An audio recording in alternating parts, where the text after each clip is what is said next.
Alors, pour comprendre comment le constructeur de moissonneuse-batteuse Laverda parvient à corriger des dévers pouvant atteindre 40%, voilà, je vous propose de rejoindre Bruno Villette, qui est le responsable produit de la marque. Alors, Monsieur Villette, quels sont les concepts en fait, de correction de dévers que vous mettez en œuvre sur les machines Laverda? Donc en fait dans la gamme Laverda on trouve deux types de machines destinées à travailler dans les coteaux. Il y a tout d'abord la série 400, M400 avec le système Leveling Concept et ensuite on a les machines type AL Quattro.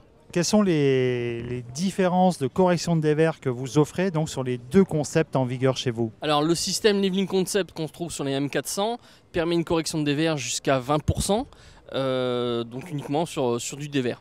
Alors que les versions AL Quattro sont des machines pour les très grands coteaux où on va retrouver une correction jusqu'à 40% en latéral, donc en dévers, une correction aussi en longitudinal jusqu'à 30% en montée et 10% en descente.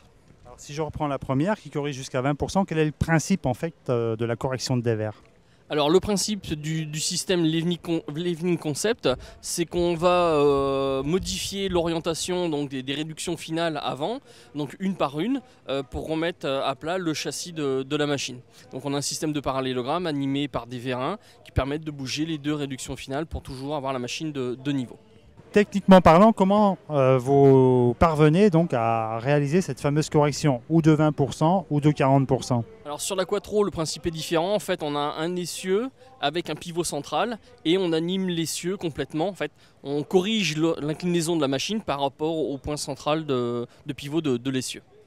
Est-ce que l'avantage, c'est un avantage lié à la sécurité et au confort de l'utilisateur, ou bien c'est aussi d'un point de vue purement technique le moyen d'éviter les pertes de grains à l'intérieur de la machine dans les pentes? Alors avant tout, les systèmes de correction de dévers permettent d'améliorer les performances de la machine. Puisque quand on travaille en dévers, la récolte, quand on est en dévers avec une machine à châssis fixe, on va dire, la récolte a tendance à partir sur le côté bas de la pente. Avec une machine à correction de dévers, la machine reste à plat, donc la récolte reste répartie sur toute la largeur de la machine. Et au niveau du confort, est-ce que le chauffeur il est davantage préservé sur une machine à correction que sur une machine conventionnelle dans les coteaux? C'est beaucoup plus confortable pour le chauffeur puisqu'il reste droit toute sa journée, il n'est pas penché d'un côté ou de l'autre suivant l'orientation de la pente. Alors il y a donc des organes supplémentaires par rapport à une machine conventionnelle, on peut imaginer qu'il y a un surcoût. Quel est l'ordre du surcoût? Si on regarde un modèle comparable en machine conventionnelle, on va voir une augmentation à peu près de 10% du prix de la machine. Et est-ce que les agriculteurs font appel à ces machines ou bien tentent l'économie avec une machine conventionnelle, quitte à avoir des pertes, voire à se mettre en danger?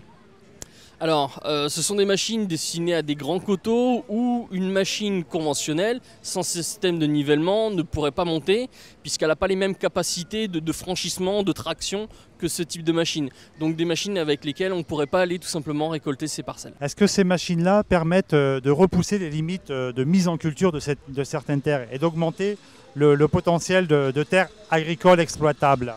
Oui, tout simplement, puisqu'on peut accéder à ces parcelles avec ce type de machine, alors qu'une machine conventionnelle, standard, on ne pourrait pas y accéder. Quelles sont en France les zones qui sont adaptées et où vous commercialisez donc cette machine ou ces machines? Donc ces machines sont principalement vendues dans le sud-ouest de la France, dans le secteur de l'Aveyron et des départements environnants. Et en Europe, quels sont les pays intéressés? Alors la marque Laverda étant d'origine italienne, c'est une des spécificités de la marque. Donc le marché principal, c'est l'Italie, où on retrouve aussi des régions très accidentées, notamment dans le nord de l'Italie, ce qui a fait la réputation de ces machines. Et ensuite le second marché, c'est le marché français. Et est-ce que vous pourrez aller plus loin que les 20% ou 40% de correction que vous avez évoquées? Aujourd'hui on arrive quand même aux limites de franchissement pour une moissonneuse-batteuse, mais il y a aussi les autres matériels tels qu'un tracteur. On arrive à des angles vraiment trop importants pour pouvoir aller cultiver. Et ensuite ça dépend aussi des sols sur lesquels on travaille. À plus de 40%, on va commencer plutôt à trouver du caillou et non plus de la terre cultivable. Monsieur Villette, je vous remercie.